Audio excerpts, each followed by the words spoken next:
আসসালামু আলাইকুম। সবাই গরমে কেমন আছো? প্রচুর গরম, জানি কেউ ভালো নেই, আমরাও ভালো নেই। আজকে অনেক গরম, বাহিরেও প্রচুর গরম, বাড়ির ভিতরেও গরম।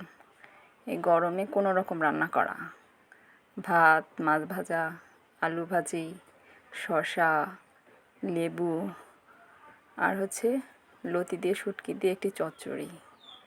এই হচ্ছে আজকের রান্না। এত গরমে খাওয়ার রুচি কারোই নেই, কী করার, তবু খেতে হবে, তাই কোনো রকম রান্না করলাম। প্রচুর গরম, না খেয়ে তো থাকা যাবে না, কোনো রকম সবাই খেয়ে বাঁচুক, এই আর কি রান্না আজকের। সবাই ভালো থেকো, সাবধানে থেকো, বেশি বেশি পানি খাও, নিরাপদে থাকো।